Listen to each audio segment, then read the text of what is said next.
Reforma constitucional.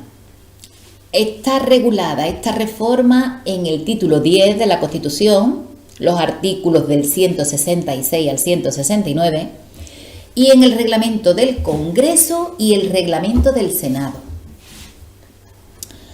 Vamos a ver quién tiene la iniciativa para reformar la Constitución.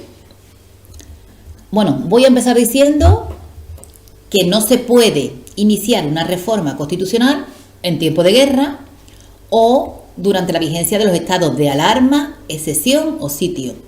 Ni en tiempo de guerra ni en alarma, excepción o sitio. Y la iniciativa la tiene el Gobierno o el Congreso o el Senado o las asambleas legislativas de las comunidades autónomas. Aquí no hay iniciativa popular. Esta iniciativa no es válida para reformar la Constitución, En el caso del Congreso nos dicen que tiene que ser la iniciativa o de 2 grupos parlamentarios o de 1/5 de los diputados, por si queréis ampliar datos. Y en el caso del Senado, la iniciativa tiene que provenir de 50 senadores que no pertenezcan al mismo grupo parlamentario. Después de esta iniciativa pasamos a ver las 2 formas, los 2 procedimientos que hay para reformarla, las 2 vías. Una es la vía ordinaria, que es la que tenemos aquí en el esquema este a la derecha, el procedimiento ordinario. El procedimiento ordinario, para aprobarse la reforma, se necesita una mayoría de 3/5 de cada cámara. Si no se consigue esta mayoría, se intenta obtenerlo creando una comisión paritaria de diputados y senadores, que presentarán un único texto que será votado por el Congreso y el Senado.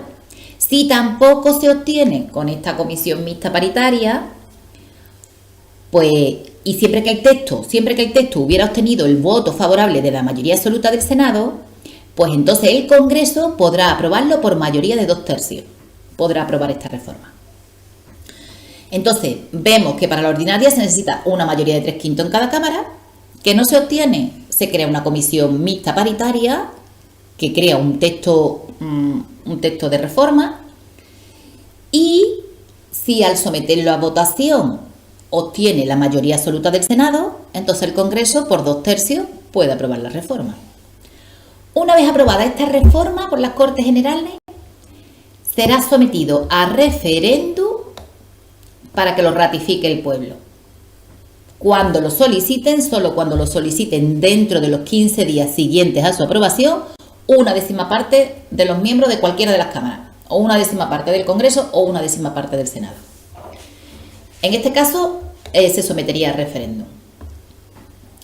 Este procedimiento ordinario es el que se utilizó para las 2 reformas que hemos tenido, para la del 27 de agosto del 92, donde se modificó el artículo 13.2, que era el derecho de sufragio pasivo de los extranjeros en las elecciones municipales, y también se utilizó para la reforma del 27 de septiembre de 2011, para garantizar el principio de estabilidad presupuestaria y reforzar el compromiso de España con la Unión Europea.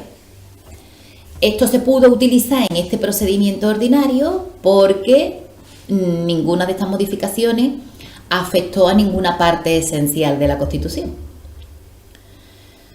Porque si no, hubiéramos tenido que hacer el procedimiento que vamos a ver ahora, que se llama o procedimiento agraviado, también en algunos sitios he visto procedimiento especial. Realmente este es el procedimiento que se utiliza para la revisión total de la Constitución o cuando hay una reforma de partes esenciales.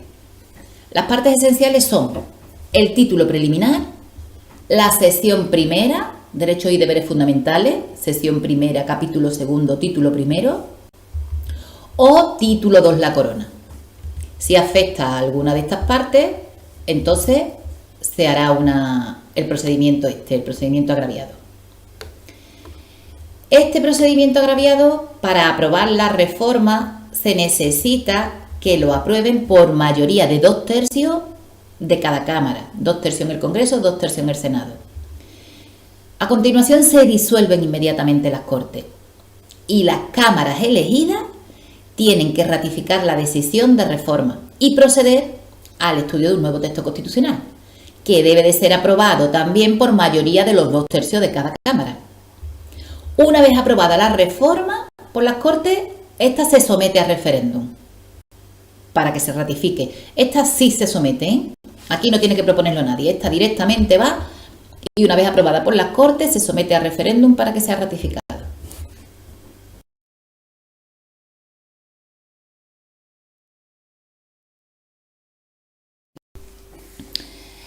Vemos ahora el título 2, la corona. Como es sencillito, lo vamos a ver artículo a artículo. Va del 56 al 65. El 56. El rey es el jefe del Estado, símbolo de su unidad y permanencia, arbitra y modera el funcionamiento regular de las instituciones y asume la más alta representación del Estado en las relaciones internacionales, especialmente con las naciones de su comunidad histórica. Su título es Rey de España y podrá utilizar los demás vinculados a la corona. La persona del rey es inviolable y no está sujeta a responsabilidad. Sus actos son refrendados. Son responsables de los actos del rey las personas que lo refrendan. Esto del refrendo lo vamos a ver mejor en el artículo 64. Los actos del rey, si no están refrendados, carecen de validez, salvo los del artículo 65.2, que son los de nombramiento, cuando nombra y releva a los miembros de su casa. Estos actos no necesitan refrendo, los puede hacer él libremente. Artículo 57. La sucesión a la corona. La corona de España es hereditaria en los sucesores de su majestad don Juan Carlos I de Borbón, legítimo heredero de la dinastía histórica. La sucesión en el trono seguirá orden regular de primogenitura y representación, siendo preferida la línea anterior a las posteriores, en la misma línea, grado más próximo al más remoto, en el mismo grado, varón a la mujer, y en el mismo sexo, persona de más edad a la de menos. El príncipe heredero, desde su nacimiento o desde que se produzca el hecho que origine el llamamiento, tendrá la dignidad de príncipe de Asturias y los demás títulos vinculados tradicionalmente al sucesor de la corona. Extinguidas todas las líneas llamadas en derecho, las Cortes Generales proveerán la sucesión a la corona en la forma que más convenga a los intereses de España. Aquellas personas que, teniendo derecho a la sucesión, contrajeran matrimonio contra la expresa prohibición del rey y de las Cortes Generales, quedan excluidas en la sucesión por sí mismas y sus descendientes. Las abdicaciones, renuncias y cualquier duda que se produzca de hecho o de derecho en el orden de sucesión de la corona se resolverá por una ley orgánica. Atención, ley orgánica. Todo lo relacionado con abdicaciones, renuncias y cualquier duda en relación a la sucesión a la corona. Todo esto ley orgánica. Artículo 58. La reina consorte o el consorte de la reina. Estos son los que están casados con el rey o con la reina. Con el rey o con la reina que tiene el título de rey o reina de España. Entonces, la reina consorte o el consorte de la reina no pueden asumir funciones constitucionales, salvo la regencia. Eso sí. Y ahora el artículo 59 nos habla de la regencia. Cuando el rey fuere menor de edad, el padre o la madre, y en su defecto el pariente mayor de edad, más próximo a suceder en la corona, según lo establecido en la Constitución, entrará a ejercer inmediatamente la regencia y la ejercerá durante el tiempo de la minoría de edad del rey. Si el rey se inhabilitare para el ejercicio de su autoridad y la imposibilidad es reconocida por las Cortes Generales, entonces entra inmediatamente a ejercer la regencia el príncipe heredero de la corona, si fuese mayor de edad. Si no, pues se procede de la manera anterior, lo que estaba previsto en la sucesión, hasta que el príncipe heredero alcance la mayoría de edad. Si no hubiera ninguna persona a quien corresponda la regencia, pues esta la nombran las Cortes Generales y se compondrá de 1, 3 o 5 personas. Para ejercer la regencia es preciso ser español y mayor de edad. Cuidado que la regencia es solo mayor de edad y español, pero sin más, no hace falta más, simplemente español y mayor de edad. Y la regencia se ejercerá por mandato constitucional y siempre en nombre del rey. Y vemos ahora el artículo 60, que es la tutela. Será tutor del rey menor la persona que en su testamento, en primer lugar tiramos del testamento, la persona que en su testamento hubiese nombrado el rey difunto, siempre que sea mayor de edad y, atención, español de nacimiento. La tutela es algo que va a estar más cerca del príncipe o la princesa, va a estar, es mucho más cercano. Entonces ahí se requiere ser español de nacimiento. No solo como en la regencia, que solo era español y mayor de edad. La tutela es mayor de edad y español de nacimiento.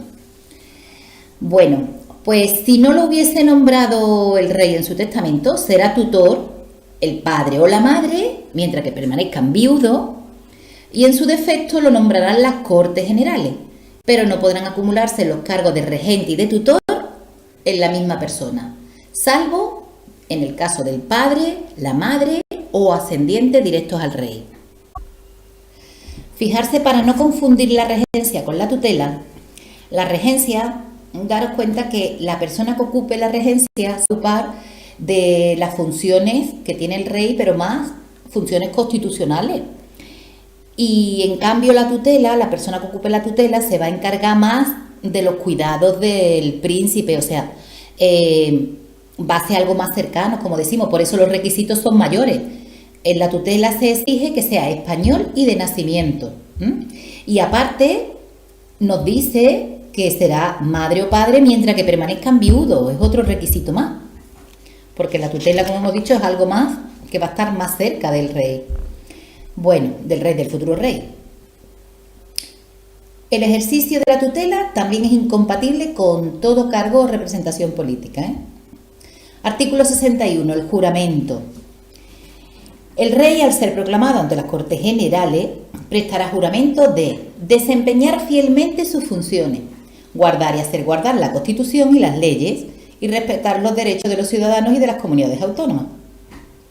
El príncipe heredero, al alcanzar la mayoría de edad, y el regente o los regentes, al hacerse cargo de sus funciones, prestarán el mismo juramento y además el de fidelidad al rey. Artículo 52. Las funciones del rey.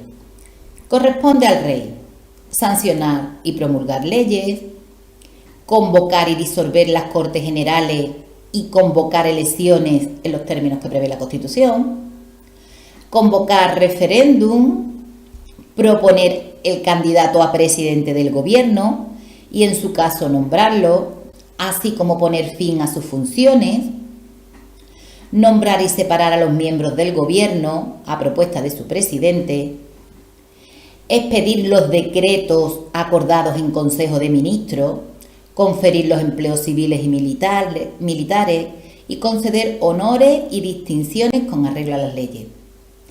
Ser informado de los asuntos de Estado y presidir a estos efectos las sesiones del Consejo de Ministros, cuando lo estime oportuno, a petición del presidente del Gobierno. Algunas de estas funciones ya las veremos también cuando estudiemos el tema del Gobierno.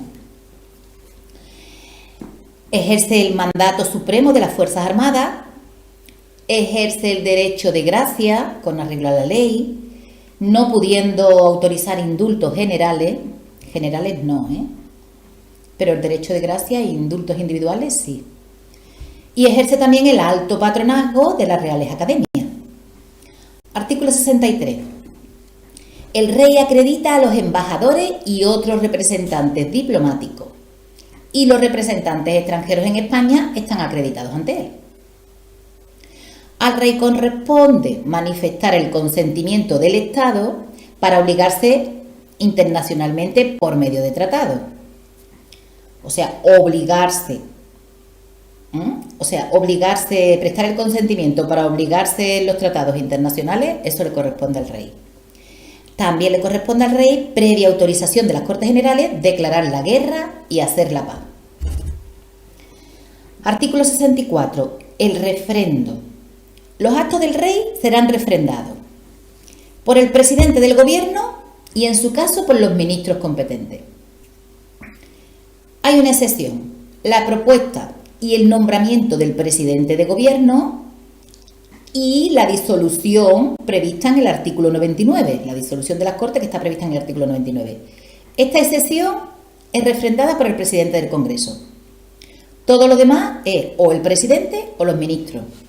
Pero claro, la propuesta y el nombramiento del presidente del gobierno, pues lógico que le corresponde al presidente del Congreso. Y la disolución de las Cortes prevista en el artículo 99 también le corresponde al presidente del Congreso. De los actos del rey serán responsables las personas que los refrenden. Y llegamos al artículo 65, que es que el rey recibe de los presupuestos generales del Estado una cantidad global para el sostenimiento de su familia y casa y distribuye libremente la misma, como él quiera. Y el 65.2. Esta es la función que no necesita refrendo. Y nos dice que el rey nombra y releva libremente a los miembros civiles y militares de su casa,